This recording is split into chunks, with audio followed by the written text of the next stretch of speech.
He had no ambition. I said, yeah, that's what I said about Leo. And now I serve his wife drinks every Friday night.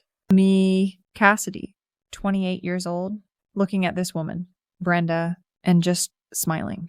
Like I'm happy to do it. Like I'm thrilled to see them. It's a whole thing. Okay. So picture this. It was a couple of years ago, maybe 3. I'd been with Leo for like forever, since high school. Pretty much, we were that couple everyone thought would just end up together. You know, the ones who went to prom, then college a few towns over, then moved into this little apartment together in Phoenix. It was fine. It was comfortable. Too comfortable. Probably my job. It's whatever. I work at a pretty fancy restaurant. Front of house stuff. Hostess. Sometimes I help with serving, you know, just wherever they need me. It pays the bills. Leo. He was working at some company, doing some kind of tech support thing. It sounded boring. He'd come home, eat dinner, play video games. Every night. Same thing. And I'd just look at him sitting there and think, is this it? Is this my life? Because I had dreams, you know, big dreams. Not like be a millionaire big, but bigger than just serving rich people and watching my boyfriend play video games. I remember one night we were on the couch and I was trying to talk to him about our future. Like, our future. And he was just nodding, half listening, eyes glued to the screen. And I just blurted it out. You have no ambition. Leo, just like that. It hung in the air. And he finally looked at me. This really surprised look on his face. And then he got all quiet. That's what he does. You know, he just shuts down. It's like talking to a wall. You try to have a real conversation. Something important. And he just goes away. It's so annoying. I was trying to help him, to push him, to make him see that we could be more. But he just took it as an attack. So typical. That was just one of many fights. Really, I mean, we fought all the time. Mostly because he just didn't get it. He didn't get me. I'd be trying to explain something, like how stressed I was with work, or how I wanted to go on a nice vacation, not just some cheap road trip.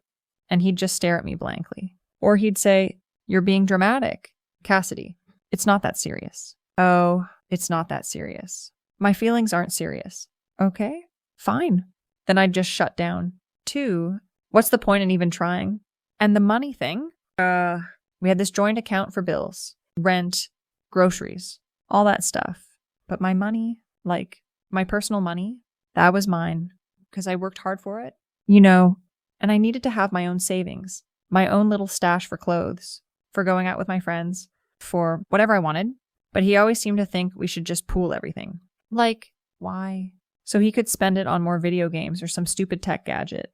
No thanks. I always had to remind him, my money is my money. Leo, we agreed on this. It was exhausting. He just never seemed to get that I needed my own independence. He always wanted to control things. I remember one time I went out with my girls and we had a few too many cocktails. It was fun. We were laughing, just being silly. And I posted a few pictures on Facebook, you know, just showing everyone what a great time I was having. And then I get home and Leo's sitting there practically fuming. Who were you with? Cassidy. Why didn't you tell me you were going out? And I'm like, what? I'm an adult. Leo, I don't need to ask permission. But he just kept going, asking about every single person in the picture. It was ridiculous. Like, I'm allowed to have friends. I'm allowed to have a life outside of him. But if he wanted to go out with his friends, I'd be like, oh, okay, sure. Have fun. Totally supportive. But he just couldn't extend the same courtesy to me. It was so unfair.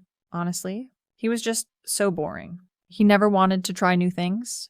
I'd suggest, hey, let's go hiking this weekend. Or there's this new restaurant. Let's check it out. And he'd just be like, nah, I'm good. I just want to chill. Always chilling. It was like living with a grandpa. And I'm young. I want to experience things. I want to live. It just felt like he was constantly holding me back, dragging me down. He didn't support my growth. He didn't encourage me to do things that didn't involve him sitting on the couch. And I swear, he had this selective memory thing. He'd bring up stuff I did, like, years ago. In an argument? Remember when you forgot to pay the electric bill that one time?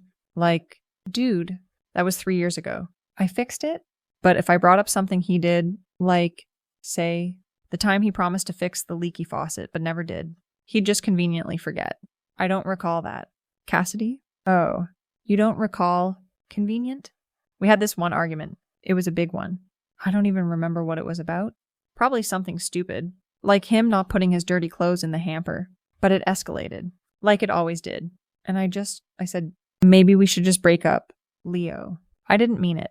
Not really. I was just trying to make a point, to make him realize how serious I was. But he just looked at me, this really tired look, and said, maybe you're right. Cassidy.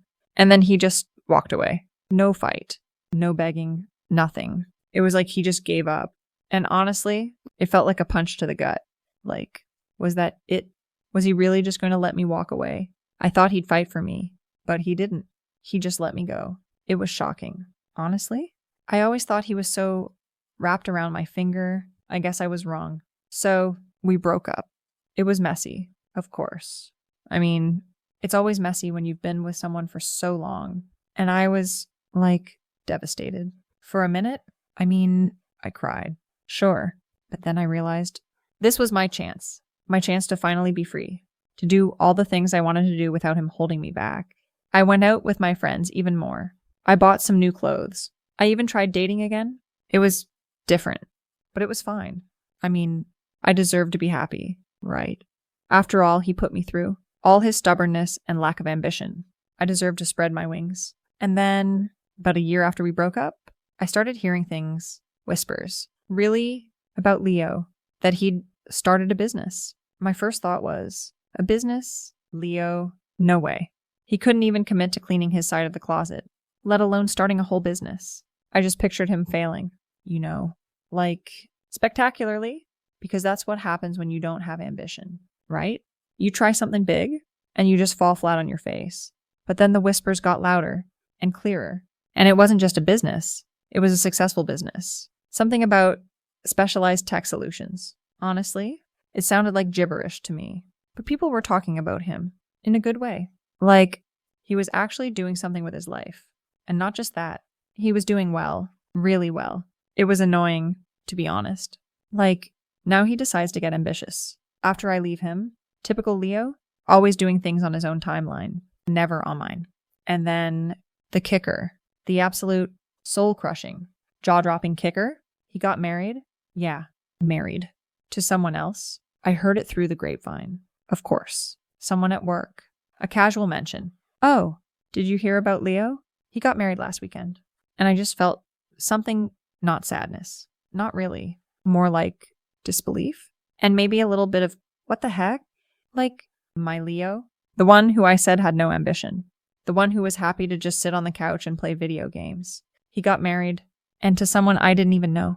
But the universe, or whatever, has a really messed up sense of humor. Because a few weeks after I heard the news, they started coming into the restaurant. Leo and his new wife, Brenda. The first time I saw them walk in, I swear my heart just dropped to my stomach. I was at the hostess stand. And I saw him, and he looked different. Not just because he was with someone new, but he looked happier and more confident. He wasn't wearing his usual faded t-shirts. He had on a nice button down. And Brenda, she was pretty. Not supermodel pretty, but in a wholesome girl next door kind of way. She had this bright smile, and she was laughing at something he said. And he was just looking at her like she was the only person in the room.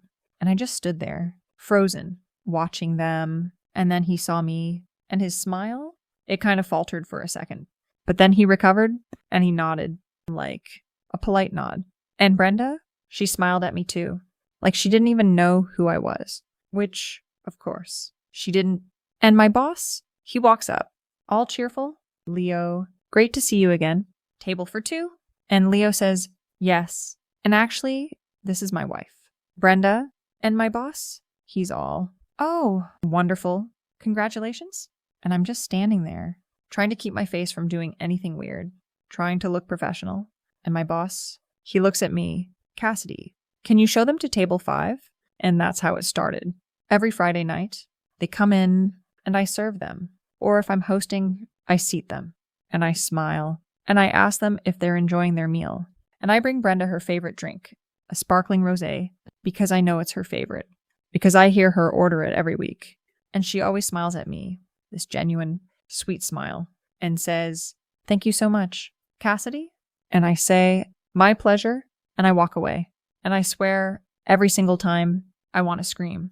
It's a whole thing, like between us. I wanted to yell. He had no ambition. He was a couch potato. He wouldn't even talk to me about our future. But I can't. I just have to stand there and watch them. So happy. So clearly in love. And Brenda, she's so easy. She's not demanding. She's not pushing him. She just seems content. And he seems content with her. It makes me sick. Honestly. Like, all that time I spent trying to make him better. Trying to make him more. And she just comes along and gets the version of him that I apparently created. The ambitious, successful, happy version. It's just not fair. And I see them laughing, talking about their week, about the new projects he's working on, about their plans for the weekend. And it's like a dagger every time. Because that was supposed to be my life. That was supposed to be us. I mean, he's doing all the things I wanted him to do. But with her, it's a total slap in the face. And I have to stand there, smiling, bringing them more breadsticks, refilling their water. It's pure torture. Sometimes I just look at Brenda and think, bitch, not out loud, obviously, but in my head, just, you think you're so special, don't you? You think you got the good version of him, but she doesn't even know. She doesn't know what I went through with him. She doesn't know how hard I tried to make him see his potential. She just gets to reap the benefits. It's infuriating. And the conversations I overhear, it's always about their life, their future, their plans, and it's always so positive. Like they never fight. Like everything is just sunshine and rainbows. It's completely unrealistic. I know relationships aren't like that, but they act like they are. And Leo, he's like Mr. Growth Mindset now, talking about therapy, about setting boundaries, about being self-aware. Like, where was that guy when I was with him? Where was the guy who wanted to work on things, who wanted to improve himself? He was just content to be boring with me. But now, with Brenda, he's suddenly a whole new person. It's almost like he was just waiting for me to leave so he could finally become the person he wanted to be, which is just like the most insulting thing ever. And the worst part is, I'm stuck here. I still have my job, and they still come in every Friday. It's like a twisted ritual. I serve his wife drinks. I listen to them talk about their perfect life. And I smile, and I just keep telling myself, I don't care anymore. But if I really didn't care, would I be standing here, serving them, seething inside? Probably not. I try to rationalize it. Like, maybe it was a good thing we broke up. Maybe I deserved someone who was more on my level from the start. Someone who didn't need me to push them. But then I see them holding hands across the table, and he's looking at her with that look. And I don't know. It's a mess. My own dating life. It's fine. I mean, I go on dates, I meet guys, but it's never anything serious. Because honestly, after Leo, it's hard to trust anyone. They all just seem to want something from me, or they're too clingy, or they're just not him. And that's the messed up part. Even after all this, part of me still thinks about him. Not in a I want him back way, but in a what if way. What if I had just waited? What if I hadn't said those things? But then I remember all the fights, all the times he shut down, all the times I felt like he was holding me back. And I tell myself, no, Cassidy, you did the right thing. But then Friday rolls around again, and I see them walk through the door, and I put on my best customer service smile, and I walk over to their table. Good evening, Leo, Brenda. Welcome back. And Brenda, she beams at me. Cassidy, so good to see you. We'll start with a sparkling rosé for me, please. And I nod, and I walk away, and I get that drink, and I bring it back to her, and I watch her take a sip, and she closes her eyes for a second, like she's in heaven, and I just stand there watching them, feeling this bitter taste in my mouth, wishing I could just disappear, but I can't.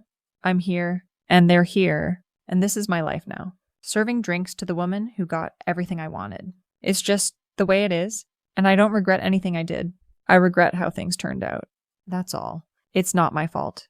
It's just life. Some people just get lucky, I guess, and some people just get stuck serving drinks.